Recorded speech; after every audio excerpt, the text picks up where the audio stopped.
Jeigu tu nemėgsti Oreo, tai tu man nedraugas. Bet vis tiek gali pasilikti ir pažiūrėti šitą video iki galo.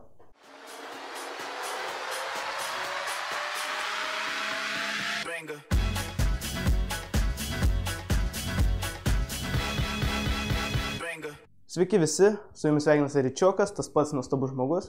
Ir šiandien mes Pasigamink pats laidoje gaminsime dar vieną nuostabų receptą ir tai bus Oreo Fudge. Šitam receptui reikės tik tiek produktų. 100 gramų sviesto, 250 gramų saldinto sutirštinto pieno.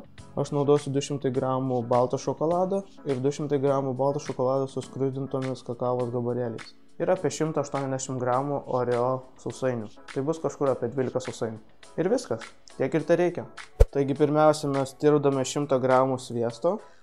Kai ištirpo mūsų sviestas, dedame visus balto šokolado gabalėlius. Toliau viską tirpdame ant silpnos ugnies. Kai mūsų šokoladas jau ištirpęs, pilame pasaldintą kondensuotą pieną. Viską maišome. Fainiausia dalis, į sutirštintą šitą masę laužome ir dedame Oreo sausainį. Ir gerai viską išmaišome. Volia, mūsų sutirštinta masė yra paruošta, tai reikia ją supilti dabar į skardą. Viską lygiai išlyginam, kad gautųsi lygus paviršius. Viskas gaminimo etapas baigėsi, dabar reikia laukti, kol sustings mūsų sausainiai, Oreo Fudge.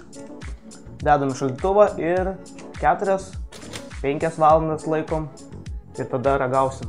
Na va, praėjo 4 valandas ir turim savo galutinį rezultatą. Oreo Fudge. Tai yra didžiulio kalorijų bomba, kaip matote. Bet pirmiausia reikia supjaustyti nedidelius gabaliukus ir galėsim ragauti juos. Labai skaniai atrodo. Būtinai pasigaminkite ir patys ir nustebinkite savo draugus. Pažiūrėkit, kokie sluoksniai, kokie mūsų Oreo gabaliukai. Puikus daiktas, tikrai puikus ir skonis labai nepakartojamas. Labai saldus, bet aišku nepadauginkit, geriau vieną suvalgykit ir užteks, draugams palikit, o šiaip tai labai geras daiktas. Nori nustebinti draugus, tai būtinai pasigamink Oreo Fudge ir tikrai jiems patiks. Originalas turėtų būti baltas, bet aš, kaip ir minėjau pradžioje, dėjau šokolado truputį kitokio negu balto, negu vien tik balto. Tai dėl to mano spalva gavosi tokia kaip tinginio. Labiau atrodo į kakavinę.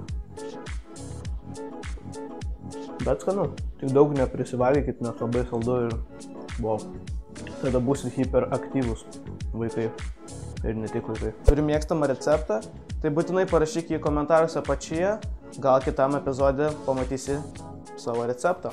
Ačiū labai, kad žiūrėjot šitą receptą. Tikiuosi šitas receptas jums patiko. Jeigu patiko, nykščius į viršų.